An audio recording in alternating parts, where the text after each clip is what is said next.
16ஆம் நூற்றாண்டுல சாதாரணமா மருந்து செஞ்சு வித்துட்டு வந்தவர் பெரிய தீர்க்கதரிசியாகவும் இருந்தாரு.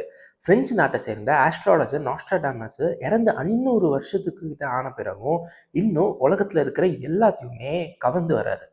அவரோட மர்மமான எழுத்துக்கள் எல்லாமே 1555ல தொகுக்கப்பட்ட லே ப்ராப்பர்ட்டிஸ்னு சொல்லப்படுற ஒரு தொகுப்புகள் மூலமா பல பேர்னால அனலைஸ் செஞ்சும் விவாதிக்கப்பட்டும் வருது. ஹிரோஷிமா நாகசாகில நடந்த அட்டாமிக் பாம்பிங் சம்பவமும் ஹிட்லர் ஜெர்மனியோட அதிபராக வந்தது எல்லாமே அவர் முன்னாடியே அறிவிச்சிருந்ததா பல பேரால சொல்லப்படுது. ஓகே, 2023ல நாஸ்ட்ராடாமஸோட கணிப்புகள் எல்லாம் எப்படி இருந்துச்சு, 2024ல அவர் எந்த மாதிரியான கணிப்புகள் எல்லாம் சொல்றாருங்கிறத தொடர்ந்து நம்ம இந்த வீடியோல பார்க்க முன்னாடி நம்ம சேனலை சப்ஸ்கிரைப் பண்ணிட்டு வந்துருங்க.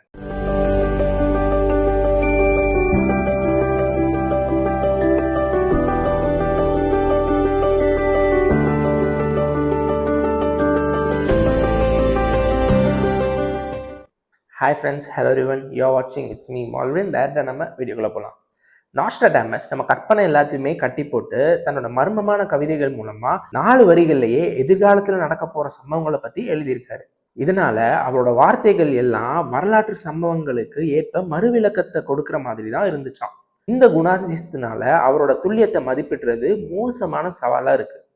ஒரு ஃபேமஸ் யூரோப்பியன் டிவி சேனல் அவங்களோட கணிப்புகள்ல சில தற்காலத்துக்கு ஏற்ற மாதிரி இருக்கிறதா சொல்லியிருக்கு. முக்கியமாக எக்ரிட் இருக்கிற காஸ்ட் ஆஃப் லிவிங் அதில் சில வார்த்தைகள் the bushel of wheat will rise that man will be eating his fellow மேன்னு இருக்கு.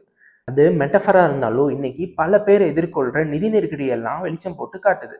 ஏன்னா பல நாட்டில் அதிகரிச்சுட்டு வர இன்ஃப்ளேஷனை பற்றி சொல்கிற மாதிரி இருக்கு.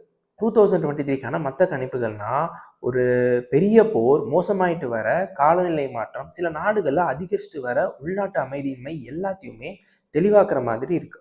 2023 பற்றி இதெல்லாம் சொல்லியிருக்காரு. 2024 பற்றி என்ன சொல்லியிருக்காருன்னு பார்த்தோம்னா, ஒரு புதிரான கணிப்பு மறுபடியும் காலநிலை மாற்றத்தை சுற்றியே வருது. இன்னைக்கு நம்ம அனுபவிச்சுட்டு வர கடுமையான புயல் சம்பவங்களும் காட்டுத்தீ மாதிரியான சம்பவங்களும் கடுமையாக எகிரிட்டு இருக்கிற வெப்பநிலைன்னு நாஸ்ட்ராடாமஸ் முன்னாடியே அறிவிச்சிட்டதா தெரியுது. சில நாவரி கவிதையெல்லாம் வறண்ட பூமி, பெரும் வெள்ளம்னு வார்த்தைகள் உள்ளடக்கியதா இருக்கு. அந்த ஃபேமஸ் யூரோப்பியன் டிவி சேனல் படி வெரி கிரேட் ஃபெமைன் த்ரூ பெஸ்டிஃபரஸ் வேவ்னு இருக்கு. இது மூலமா சுனாமி ஏற்பட்டு விவசாயங்கள் அழியப்படும்னும், நோய்கள் பரவப்படும்னும், பசி பட்டினி அதிகமாகும்னும் விளக்கம் கொடுக்குறாங்க. அவரோட கணிப்புகள் எல்லாமே உண்மையாகும் பட்சத்துல இன்னும் மோசமான காலநிலை மாற்றங்களால ஏற்படுற அழிவுகளை நம்ம வர வருஷங்கள்ல சந்திக்க வேண்டியிருக்கும்னு தெரியுது. நாஸ்ட்ராடாமஸ் ப்ராஃபசிஸ்லாம் சாத்தியமான ஜியோபொலிட்டிக்கல் கான்ஃப்ளிக்ஸ் பற்றியும் பேசுது. உலக வல்லரசு நாடா சைனா வந்துட்டு இருக்கிற இந்த மாதிரியான நேரத்தில் யூஎஸ்க்கும் சைனாக்கும் புதுசாக கோல்வார் ஸ்டார்ட் ஆக வாய்ப்பு இருக்கிறதா சொல்லப்படுது. சில நாவரி கவிதைகள் மூலமா அதுல இருந்த வார்த்தைகள் போர், கடல்வழி போர், சிவப்பு எதிரின்னு இருக்கு. சிவப்பு எதிரிங்கிறது கம்யூனிஸ்ட் நாடான சைனாவை பிரதிபலிக்க வாய்ப்பு இருக்கா? சைனாவோட குறிப்பிட்ட கடற்படை திறனையும் இப்போ சவுத் சைனா சீல நடக்கிற வியட்நாமை ஆக்கிரமிக்க நினைக்கிற சைனா செய்கிற சம்பவங்களும் மறுக்கவே முடியாது. அப்புறமா நாஸ்ட்ராடாமஸோட எழுத்துக்கள் அரச குடும்பத்தை சேர்ந்தவங்களோட கொந்தளிப்பை சுட்டி காட்டுற விதமா இருக்கு. சில விளக்கங்கள் மூலமா 2022ல குவீன் எலிசபெத் டூவோட மரணத்தை பரிந்துரைக்கிற மாதிரி நாஸ்ட்ராடாமஸோட வர்ணனையாளர் மேரியோ ரீடிங் சில விஷயங்களை தெளிவுபடுத்தினாரு. இருந்தாலும் இப்போ 2023ல தீவுகளின் ராஜான்னு ஒரு நபரை குறிப்பிட்டிருக்காரு. அவரு பல சர்ச்சைகளை எதிர்கொள்றாரு. கடைசியில பல பேரோட பலத்தால வெளியேற்றப்படுறாரு. அதுவும் ராஜவம்ச அடையாளமே இல்லாத ஒருத்தர்னாலன்னு சொல்லப்படுது. இது கிங் சார்லஸ் III இங்கிலாந்து அரசு உடைமைகள்ல இருந்து பதவி விலகிற மாதிரி சித்தரிக்கப்படுது. அது மட்டும் இல்லாம அது பிரின்ஸ் வில்லியம்னால இல்ல பிரின்ஸ் ஹாரினால நடக்க போறதா இருக்கு. ஆனா இப்போ நடந்துட்டு இருக்க சம்பவத்தை எல்லாம் பார்த்தா இது சாத்தியம் இல்லாத மாதிரி தோணலாம். அதே யூரோப்பியன் டிவி சேனல் படி நாஸ்ட்ராடாமஸ் 2024ல புது போப் வேட்டிகன் சிட்டியில வர்றதுக்கான சாத்தியங்களை பத்தி சொல்லியிருக்கிறதா தெரியுது. போப் பிரான்சிஸ் தன்னோட மிட் 80s காலகட்டத்தில் இருக்கிறதுனாலையும் உடல்நிலை சரியில்லாததாலையும் ஹோலி சீல ஒரு மாற்றத்தை எதிர்பார்க்கலாம்னு சொல்லப்படுது.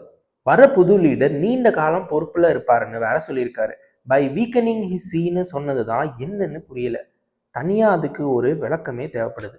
ஏற்கனவே நிறைய போர்கள், பெருவெள்ளம், நிறைய நாட்டில் வறட்சியாக இருக்குது. இதெல்லாம் பத்தாதுன்னு அடுத்த வருஷத்துக்கு வேற அதே மாதிரி பயங்கரமான கணிப்புகளை கொடுத்துருக்காரு நாஸ்ட்ராடாமஸ். இந்த தகவலை பற்றி நீங்கள் என்ன நினைக்கிறீங்கன்னு கமெண்ட் பாக்ஸில் டைப் பண்ணுங்கள். இந்த வீடியோ உங்களுக்கு பிடிச்சிச்சுன்னா லைக் பண்ணுங்கள். மறக்காமல் உங்கள் ஃப்ரெண்ட்ஸ் எல்லாத்தையுமே ஷேர் பண்ணுங்கள். மறக்காமல் நம்ம சேனலுக்கு சப்ஸ்கிரைப் பண்ணிடுங்க.